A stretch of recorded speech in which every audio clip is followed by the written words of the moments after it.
about ethics.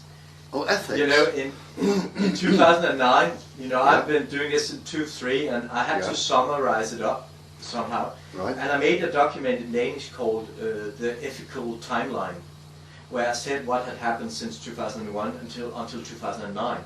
Right.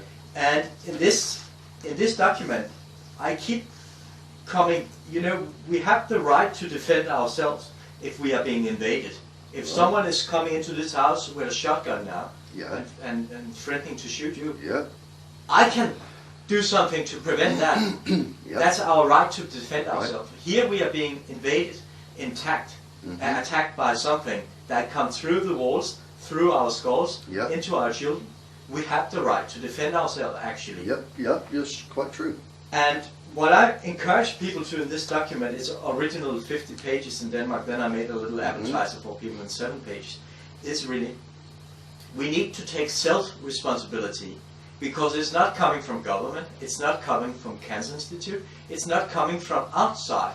We need to take the responsibility ourselves to look at our phones we give to our little children and say, as long as we don't have any security about what this does, it makes us ill, of course, and kills us. We have to remove it. We are the power, because we are 7 billion people, or 6 billion, or how many we are.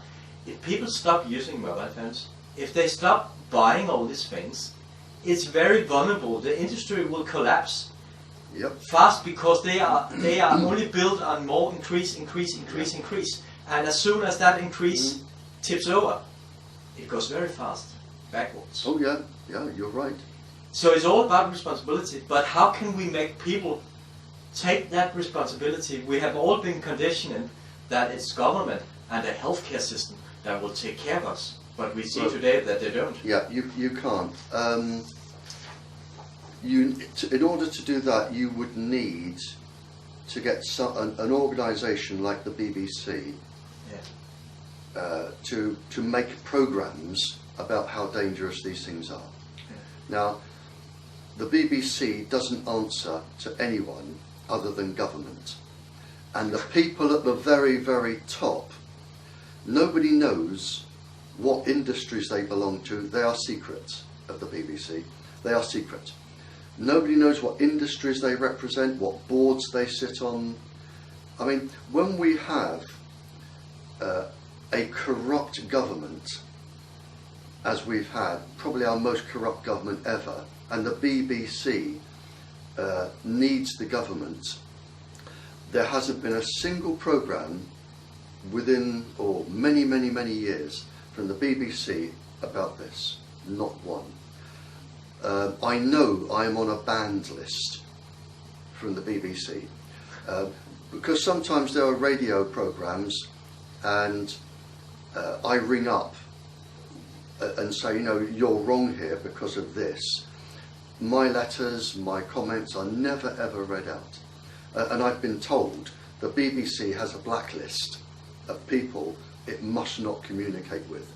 Hence, when I said yesterday, when David Attenborough wrote to me and said, contact Neil Nightingale, I wrote 3 times and I phoned twice, nothing. You know, they will not talk to me. So when you have an organisation like the BBC blocking the information going out, there is nothing else you can do.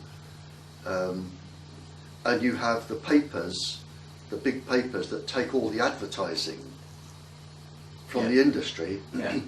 Now, I am one story on one day.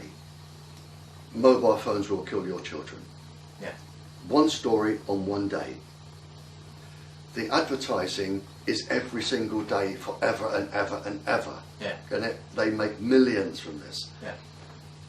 So until you get the media on your side, the only thing you can do, the only thing I can do is what I'm doing now, is work every day, answering questions, writing letters, seeing people like yourself. I know I'm on the internet, but people probably wouldn't bother to look at it anyway. The parents themselves in this country, in some cases are bullied by their children. The children want the next phone, and they bully their parents to get the next phone, and the children will use their phones. But there, I have called for, in Denmark, you know, I've contacted, like, we have, it's called the national TV, like BBC in Denmark, and I've sent DVDs for 50 of the top people in summer. No response. No, of course, I'm also on some kind of list, so perhaps just use another name in the future. That's easy, you know, it's just write another name, then you're another person. But, I mean, the BBC won't do anything against the industry. No. Because they make a lot of money from the industry. Yeah. But parents, you know, I know they are bullied, and they also have a law, I guess, in England, as in Denmark, that if children are complaining about their parents, you know, the parents can get in trouble. It's the Nazi paragraph or something like that. But, you know, parents, they should really stretch their backbone a little bit and then add a little more ethics to that one.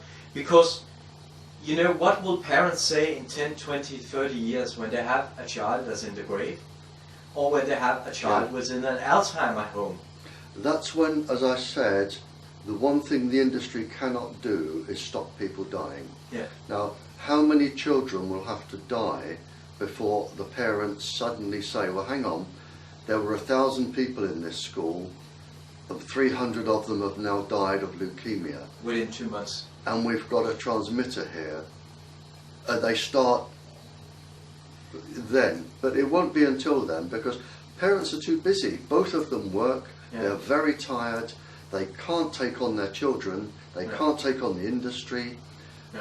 There's nowhere in this country, there is nowhere for a parent to complain to. I'm seeing at the moment the Minister of Schools on behalf of a parent, and the Minister has said, I can't do anything. He said that, I cannot do a thing to get Wi-Fi out of schools, and he's the Minister of Schools. Yeah. So they have no power. And that's where it finishes. You know. So what can you do next? Yeah, the challenge is really what I see in Denmark with all the people I communicate with and the ones who have children. Some have even told me most are not. They're not being honest. They talk a lot, but when it comes to action, there's no action. Yeah. But they are really afraid. They are afraid because what will the other parents talk about them? What will the school board say? Will their children be bullied because the parents want to have this Wi-Fi? You know, they are afraid of what other people might think about them, their own reputation and so. And I say, this is about the future generations. This is about your own children. It doesn't matter what other people think, because this is the most precious we got. Oh yeah, we are going to destroy a generation. Or more. Or more, yeah. We are going to cause illness and suffering right across the world for not just this generation, the next one and the next one. The repercussions of this, as I said yesterday, the whole of the female line will have this until there are no more females in that line. So this this will go on now maybe for 20, 40, 60 years, the damage we're doing today.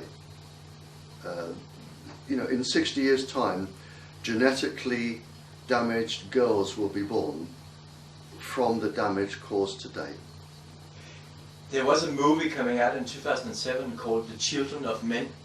It was a British movie, and it was playing out a scenario in 2027 where the youngest person on planet Earth dies 18 years old, and that means 2009.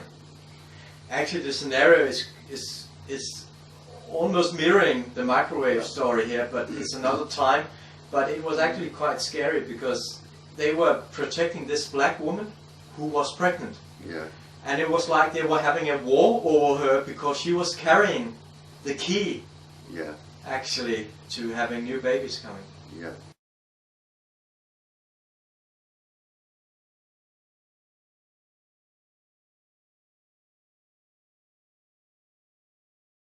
In 60 years' time, maybe 80 years' time, this will still be causing problems, but the people will have made their money. They will have lived in their big houses with their Rolls Royces and their yachts, and they don't care. And that is the problem that we have. And it's down to people like you and I to try and educate. And maybe with these 2 court cases, but I have had some success. I know when I was in Canada, I gave, I think it was 23 television, radio, and I was exhausted, press interviews. And I have heard that the school I went out to represent, Collingwood School, they have now taken Wi-Fi out of that one school. So we won that battle. But the next schools, the parents have now said, well, hang on a minute.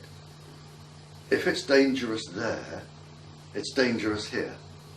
And they are taking their Wi-Fi out. So it's going. The ball has started to roll. The ball has started to roll in Canada. Yeah. It's started to roll in France, not just because of me. I spoke to a lot of French experts. But all together, we're all working like. Yeah, and it's rolling in France. Yeah. So we are getting countries now Yeah. doing this, and this is the way to go. I think I've got the court case in America, and if I can get all of the Wi-Fi whipped out of American schools, then the rest of the world will look and say, well, hang on. So there is a way to beat this industry, and that's the right intention, and you got the spirit. Oh yeah, I shall just plod on. Yeah. Thank you very much for your time, Barrie. It's been really a pleasure meeting you. It's my pleasure. Thank you. Thank you.